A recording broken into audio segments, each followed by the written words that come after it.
கிறிஸ்துவுக்குள் பிரியமான சகோதர சகோதரிகளே, இந்த நாளிலும் ஆண்டவரும் அருமை இரட்சகருமாகிய இயேசு கிறிஸ்துவின் இனிய நாமத்தினாலே தினம் ஒரு உவமை என்கின்ற இந்த தியான பகுதிக்கு உங்களை வரவேற்கிறேன். இந்த நாளிலும் நல்ல மெய்ப்பன் என்கின்ற உவமை குறித்து நாம் ஆராய்ந்து பார்க்கலாம்.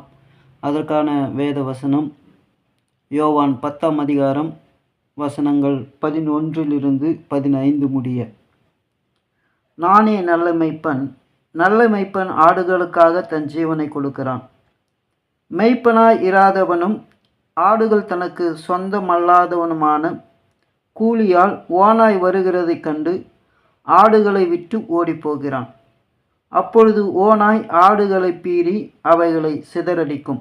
கூலியால் கூலிக்காக வேலை செய்கிறவனாகையால் ஓடிப்போகிறான். ஆடுகளுக்காக அவன் கவலைப்படான். நானோ நல்ல மெய்ப்பன், பிதா என்னை அறிந்திருக்கிறது போலவும் நான் பிதாவை அறிந்திருக்கிறது போலவும் நான் என்னுடையவைகளை அறிந்தும் என்னுடையவைகளால் அறியப்பட்டும் இருக்கிறேன். ஆடுகளுக்காக என் ஜீவனையும் கொடுக்கிறேன். கிறிஸ்துவுக்குள் பிரியமானவர்களே, இந்த நாளிலும் யோவான் எழுதின நற்செய்தி நூலிலிருந்து சில உவமைகளை அவர் குறிப்பிட்டிருக்கிறார்.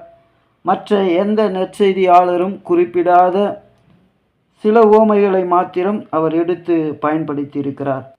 அப்படியாக இந்த நாளிலும் நானே நல்ல மேய்ப்பன் என்கின்ற இந்த உவமையை அவர் நமக்கு கொடுத்திருக்கிறார். இந்த உவமையை நாம் தியானிக்கலாம். பிரியமானவர்களே, இந்த உவமையினுடைய மைய பொருள் என்னவென்று சொன்னால்,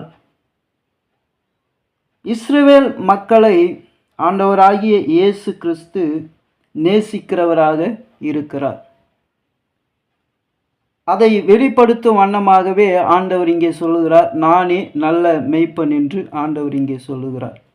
இந்த இஸ்ரவேல் மக்கள் ஆடுகளை மேய்க்கிற ஒரு கூட்டத்தாராக இருக்கிறார்கள். அதனால் ஆண்டவர், நீங்கள் உங்கள் ஆடுகளை எப்படி மேய்க்கிறீர்களோ, அவைகள் மீது எப்படி பாசம் வைத்திருக்கிறீர்களோ, அதுபோல உங்கள் தேவனாகிய கர்த்தர் உங்கள் மீது பாசத்தை வைத்திருக்கிறார். அவர் உங்கள் ஆடுகளை நீங்கள் எப்படி சிநேகிக்கிறீர்களோ அதுபோல ஆண்டவர் உங்களை சிநேகிக்கிறார் என்பதை விளக்கும் வண்ணமாகவே உங்கள் தேவனாகிய கர்த்தர் நான் என்பதை உணர்த்தும்படியாக இங்கே ஆண்டவர் இந்த வார்த்தையை பயன்படுத்துகிறார். பிரியமானவர்களே, இங்கே நானே என்கின்ற அந்த வார்த்தை மோசேயினிடத்தில் ஆண்டவர் சொல்லுகிற இருக்கிறவராகவே இருக்கிறேன் என்ற அந்த வார்த்தையாகவே இங்கே இயேசு கிறிஸ்து பயன்படுத்துகிறார். அதாவது உங்கள் கடவுளாகிய நான் உங்களை மேய்க்கிற ஒரு நல் மேய்ப்பனாக வந்திருக்கிறேன் என்பதை இயேசு இந்த வார்த்தையின் மூலமாக வெளிப்படுத்துகிறார். பிரியமானவர்களே, இங்கே ஆண்டவர் இந்த உவமையை ஏன் சொல்லுகிறார் என்று சொன்னால், ஒரு பிறவி குருடனாகிய ஒரு மனிதன் பார்வையற்றவனாக கிடக்கிற பொழுது, இந்த 9ஆம் அதிகாரத்தை நீங்கள் பார்க்கிற பொழுது ஆண்டவர் அந்த மனிதனுக்கு பார்வை அடையும்படியாக செய்கிறார். அவன் பார்வை அடையும்படியாக செய்ததை பல மக்கள் கண்டு, இவன் குருடனாய் இருந்தானே, இவன் எப்படி பார்வை அடைந்தான் என்று அவர்கள் விவாதிக்கிறதை நாம் பார்க்கிறோம். ஒரு சிலர் அவனை போல இருக்கிறான் என்று சொல்லுகிறார்கள், ஒரு சிலர் அவன்தான் என்று சொல்லுகிறார்கள். இவன் பார்வை அடைந்ததை குறித்து பரிசேயருக்குள்ளே ஒரு நல்லெண்ணம் இல்லாமல் அவன் ஓய்வு நாளிலே எப்படி பார்வையை பெற்றான் என்கின்ற ஒரு கேள்வியோடு கூட அவர்கள் இருக்கிறார்கள். அவன் சுகம் பெற்றதை பற்றி அவர்கள் சந்தோஷப்படவில்லை, மாறாக அவர்கள் அவன் எப்படி சுகம் பெற்றான் என்பதை குறித்து குற்றம் காண்கிறவர்களாகவே இருக்கிறார்கள். இப்படிப்பட்ட சூழலில்தான் ஆண்டவராகிய இயேசு கிறிஸ்துவை அவன் காண்கிற பொழுது, இவர்தான் எனக்கு சுகம் கொடுத்தவர் என்று அவன் சொல்லுகிற பொழுது, நீ எப்படி இவனுக்கு சுகம் கொடுக்கலாம், இது ஓய்வு நாள் அல்லவா என்று அவர்கள் கேட்கிற பொழுது ஆண்டவர் அங்கே அவர்களோடு சொல்லுகிற ஒரு உவமைதான் இந்த உவமையாக காணப்படுகிறது. அதாவது, எனக்கு முன் இருந்த இவர்களெல்லாம் எப்படிப்பட்டவர்களாக இருக்கிறார்கள் என்று ஆண்டவராகிய இயேசு கிறிஸ்து இங்கே சொல்லுகிறார். 8ஆம் வசனத்தில் பார்க்கிற போது, எனக்கு முன்னே வந்தவர்கள் எல்லாரும் கள்ளரும் கொள்ளைக்காரருமாய் இருக்கிறார்கள், ஆடுகள் அவர்களுக்கு செவி கொடுக்கவில்லை. நானே வாசல், என் வழியாய் ஒருவன் உட்பிரவேசித்தால் அவன் இரட்சிக்கப்படுவான், அவன் உள்ளும் புறம்பும் மேய்ச்சலை கண்டடைவான். திருடன் திருடவும் கொள்ளையடிக்கவும் அழிக்கவும் வருகிறானே என்று வேறொன்றுக்கும் வரான். நானோ அவைகளுக்கு ஜீவன் உண்டாயிருக்கவும் அது பரிபூரணப்படவும் வந்தேன் என்கிறார். பிரியமானவர்களே, இங்கே ஆண்டவர் சொல்லுகிற காரியம் என்னவென்று சொன்னால், இதுவரை பார்வையில்லாத இருந்த ஒரு மனிதன் பார்வை அடைந்திருக்கிறான். ஆனால் அந்த மகிழ்ச்சியை பரிசேயர்கள் ஏற்றுக்கொள்ளவில்லை. ஒரு கடவுளுடைய மனிதன் பார்வை அடைந்திருக்கிறான் என்கின்ற சந்தோஷம் அவர்களுக்கு இல்லை. மாறாக அவன் பார்வை அடைந்ததை குறித்து அவர்கள் வருத்தம் அடைகிறார்கள். ஏன் என்று சொன்னால், அவர்கள் திருடரும் கொள்ளைக்காரருமாக இருக்கிறார்கள். அவர்கள் தேவனுடைய வேதத்தை கொண்டு தங்களுக்கு என்ன லாபம் வரும் என்பதை அவர்கள் கொள்ளையடிக்கிறவர்களாக இருக்கிறார்களே தவிர ஆட்டின் மீது அக்கறை உள்ளவர்களாக இருக்கவில்லை.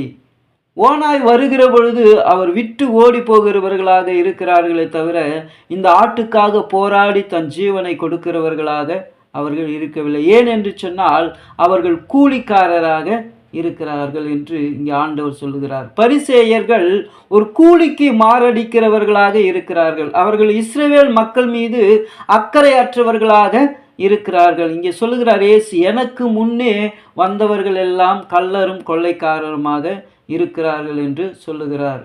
இயேசு கிறிஸ்துக்கு முன்பு ஏறக்குறைய 600 ஆண்டுகளுக்கு முன்பு தீர்க்க தரிசனம் நிறுத்தப்படுகிறது. அதற்கு பிறகு தீர்க்க தரிசிகள் அவர்களுக்கு கிடையாது. இந்த இடைப்பட்ட காலத்திலே மக்களுக்கு யார் அவர்களை வழிநடத்துகிறார் என்று சொன்னால், பரிசேயரும் வேத பாதகரும் அவர்களை நியாய சாஸ்திரிகளும் வழிநடத்துகிறார்கள்.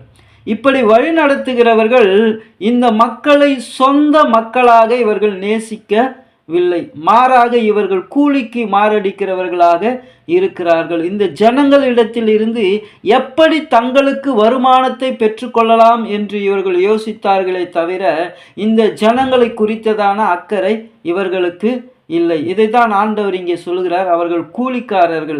ஓனாய் வருகிறதை கண்டு அவர்கள் ஓடி போகிறார்கள். ஆட்டுக்காக தன் ஜீவனை கொடுக்கிறது கிடையாது என்று சொல்லுகிறார். ஆனால் ஆண்டவராகி இயேசு கிறிஸ்து தன்னை குறித்து சொல்லுகிற பொழுது, நானோ அவைகளுக்கு ஜீவன் உண்டாகும்படியாக வந்திருக்கிறேன் என்று சொல்லுகிறார். ஏன் என்று சொன்னால், ஆண்டவராகிய இயேசு கிறிஸ்து இந்த ஜனங்களை படைத்த கடவுளாக இருக்கிறார். ஆகையினால இவர்கள் என்னுடைய மக்கள். நீங்கள் எப்படி உங்கள் ஆடுகளை நேசிக்கிறீர்களோ அதுபோல நான் உங்களை நேசிக்கிறேன்.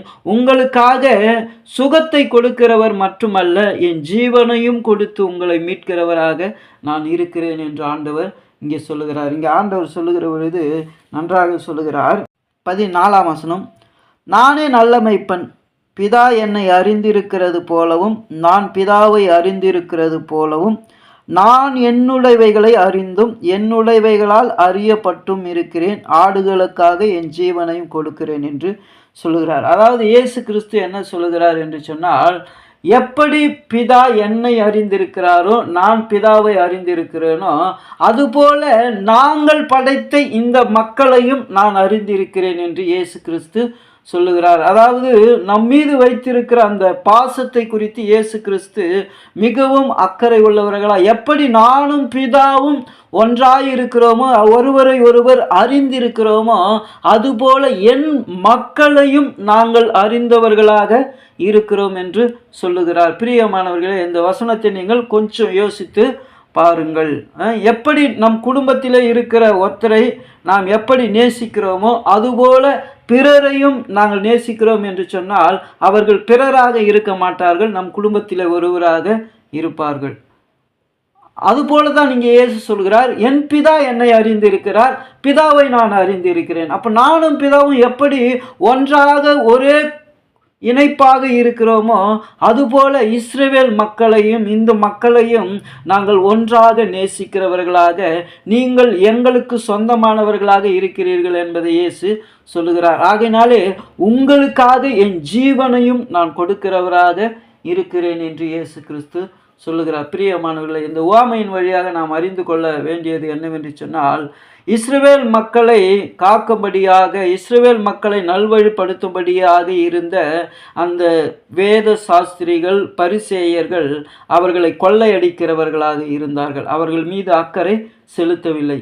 ஆனால் தேவன் அவர்களுக்காக ஜீவன் கொடுக்கிறவராகவும் அவர்களை நேசிக்கிறவராகவும் இருக்கிறேன் என்று இந்த நல்ல மெய்ப்பன் என்கின்ற உவமையின் வழியாக அவர்களுக்கு சுட்டி காட்டுகிறார். பிரியமானவர்களே, இந்த நாளில் இந்த வார்த்தையை கேட்டுக்கொண்டு இருக்கிற நாம் தேவனை அறிந்திருக்கிறோம் என்று சொல்லுகிறவர்களாக இருப்போம் என்று சொன்னால், தேவனால் அறியப்பட்டிருக்கிற மனிதர்களையும் அறிந்திருக்கிறவர்களாக இருக்க வேண்டும். நான் தேவனை நேசிக்கிறேன் என்று சொன்னால், தேவன் நேசிக்கிற மனிதர்களையும் நாம் நேசிக்கிறவர்களாக இருக்க வேண்டும். இப்படிப்பட்ட குணம் நமக்குள்ளே இருக்கிறதா என்பதை நாம் சிந்தித்து பார்க்க அழைக்கப்படுகிறோம். பிரியமானவர்களே, நாம் தேவனுடைய ஊழியக்காரர்களாக, தேவனுடைய மெய்ப்பர்களாக இருக்கிறோம் என்று சொன்னால், நாம் தேவனை நேசிக்கிறோம் என்று சொன்னால், அதே வண்ணமாக திருச்சபை மக்களையும் இந்த உலகத்தில் உள்ள மக்களையும் நேசித்து நாம் வழிநடத்துகிறவராக இருக்க வேண்டும். இதுதான் நாம் தேவனை அறிந்திருக்கிறோம் என்பதற்கான அர்த்தமாக இருக்கிறது. ஆனால் வேத பாதகர்கள் மக்களை நேசிக்கவில்லை, தேவனுடைய பிள்ளைகளை அவர்கள் நேசிக்கவில்லை. மாறாக அவர்களிடத்தில் இருந்து கிடைக்கிற பொண்ணுக்காகவும் பொருளுக்காகவும் அவர்களை கொள்ளையிடுகிறவர்களாக இருந்தார்கள். இயேசு நான் கொள்ளையிட வரவில்லை, அவைகளுக்காய் ஜீவனை கொடுக்க வந்தேன் என்று சொன்னது போல, ஒருவேளை நாம் இயேசு கிறிஸ்துவை நேசிப்போம் என்று சொன்னால், இயேசு கிறிஸ்துவை போல பிறருக்காக ஜீவனை கொடுக்கிறவர்களாய், பிறரை நேசிக்கிறவர்களாய் நாம் இருக்க நம்மை நாம் ஆயத்தப்படுத்திக் கொள்வோம். அப்படி நாம் நடந்து கர்த்தருக்கு மகிமையை செலுத்துவோம். கர்த்தர் தாமே இந்த திருவார்த்தைகளை ஆசீர்வதிப்பாராக. ஆமேன்.